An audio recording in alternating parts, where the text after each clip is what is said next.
I got to thinking. After I did TF2 in Borderlands, what else could I do? And I was like, whoa, now here's a good idea. What about if there was an alien xenomorph infestation on Pandora, or any planet for that matter?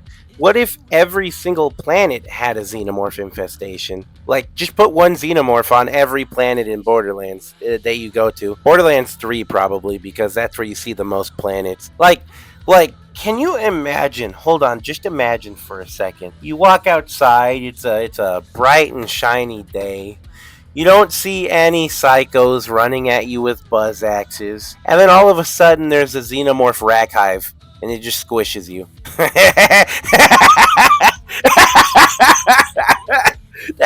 That's funny, right? That's so fucking funny. All right, let's start this off already. Xenomorphs are going to have no problem killing your average psycho. In fact, most of these psychos will actually actively seek them out once they see them for the first time. Meanwhile, the entire time these psychos are looking for these xenomorphs, the xenomorphs are just taking over the wildlife. Honestly, can you imagine a bullymong xenomorph? Do you know how freaking powerful that thing would be? 4 arms, like what, 3 times the size of a person or more on the low end?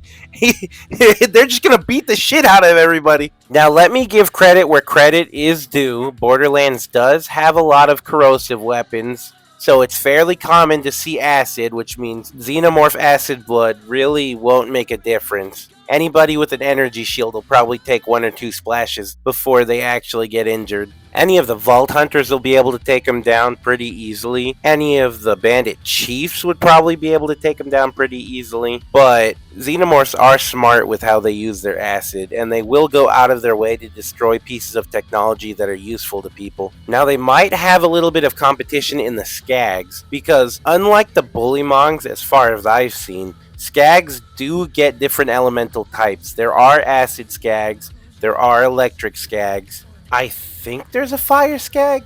There's Skagzilla, but he's dead.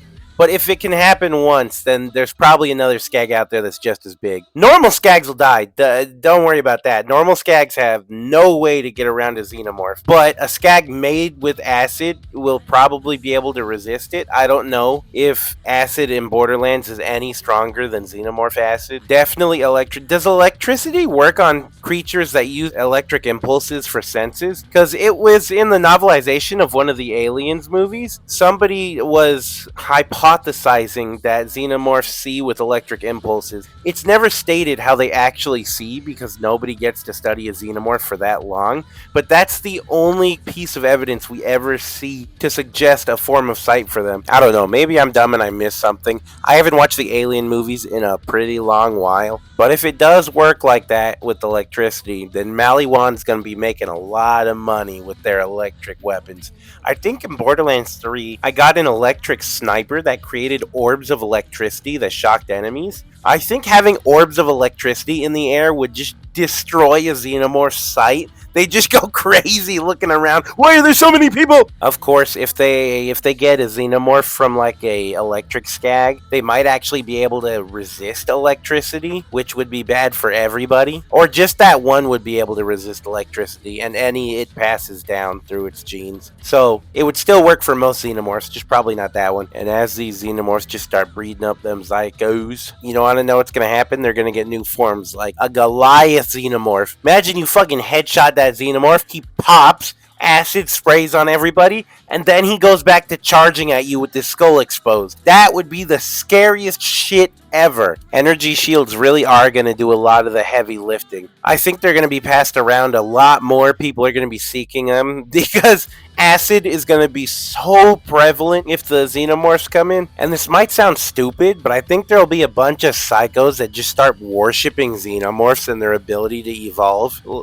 Like, I know this sounds stupid, but I really think that in Borderlands they will worship anything that is stronger than them. I think the corporations will be just fine point after they put up a bunch of anti-competitor fields, but the Xenomorphs are smart enough that they'll eventually figure out what's causing them to be incinerated when they walk through the doorway. And they use air ducts, so the anti-competitor fields really won't last long unless they actually put those in the air ducts too. Luckily, I think that siren powers are not inherited by DNA, right? I think they actually just pass on to a new person when that person dies. So I think that if a siren dies for whatever reason, a xenomorph will not be able to take it, even if it is grown inside of that person. I don't know how it works. Have they explained if a siren power only goes to humans? Because the xenomorphs do share the DNA of the host. Therefore, they do have human DNA. Do they get a small chance to get a siren power if a siren dies? I don't know. That's just a debate for another day. Personally, I think no, they're never going to get siren powers. But if they do, the world is fucked. I think that Pandora might actually be one of the best planets to survive a xenomorph infestation. Maybe not Athenis, never mind. I was about to say Athenis, and then I realized it's just a bunch of monks that don't fight. I almost made that stupid mistake. Eden 6 is probably going to be the worst planet to live on during a xenomorph infestation. Remember the Saurians? Hey, you remember that image of the xenomorph Tyrannosaurus Rex? That's what's going to happen if they go to Eden 6. You're going to get a freaking Indo-Tyrant Xenomorph. Speaking of horrific things, Athenis has a lot of ratches, and ratch swarms are a bunch of tiny mole rat looking motherfuckers. They're like the size of flies, maybe bees or hornets. Anyways, imagine like a million hornet sized xenomorphs just stabbing you with their tiny second mouth, just poking at you, just ripping chunks of flesh open. Yeah, you're not gonna like it. And they can actually just fly through your nose or whatever. Just lay a bunch of eggs in there. GG, easy, you're done. Actually, they might start using more combat robots. I mean, Hyperion was capable of building robots like hundreds of feet tall. Like, what was it called, Saturn in Borderlands 2? I don't really remember. Anyways, a robot that size could probably just destroy an entire xenomorph nest on his own. Just start nuking the place. It's over for them. Alright, the last thing I wanted to talk about was vault monsters. They're gonna have to start disintegrating the bodies of vault monsters because I'm pretty sure aliens have been shown putting eggs in dead bodies. And if they put an egg inside of a dead vault monster, then they might get something terrifying. And it's kind of debatable whether the vault monsters are actually dead, because when you stop Tyreen from absorbing the life force from one of the vault monsters after you supposedly killed it, she says, "Oh, you killed it for real?" That implies that you defeated it, it fell over, looked like it was dead, but was not dead. I guess that explains how the destroyer actually survived. I never thought about that. The destroyer survived because you thought you killed it. Actually, this kind of helps with the end of Borderlands 2 when they have you destroy the monster's head and she's like, just making sure. I mean, yeah, it makes sense. You want to make sure that thing's dead for real this time. And unlike every other vault monster in the series, you double tap this one and it's dead. It never comes back.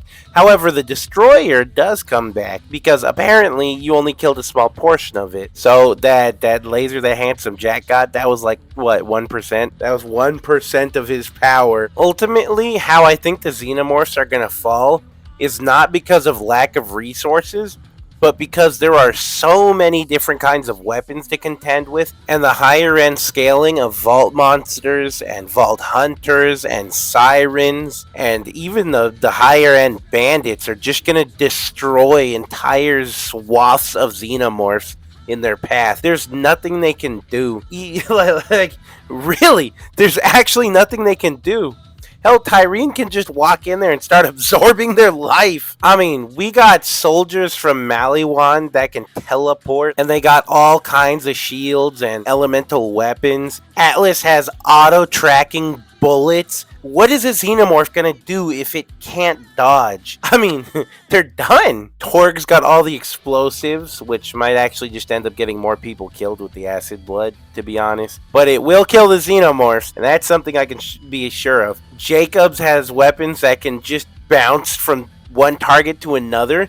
The Xenomorphs aren't going to be able to dodge that shit. They're not going to be able to pay attention to which bullet flew where and go into the trajectory in the next area. Like, what the fuck? What are the Xenomorphs going to do? They aren't fucking mathematicians or physicians. Physicists. That's what I was looking for. Physicists. Not physician. I don't want to imagine a Xenomorph physician. Let's stop that there. I meant physicist. Someone who studies physics, not physician. I don't want any of them doing anything with my internal organs. No, thank you. Anyways, I really think it just depends on what planet they start on. Inevitably, the Xenomorphs will die out. It just, how long will they go before they get caught and then nuked off every planet of the freaking Borderlands universe? Anyways, that's all I got for today. Sayonara!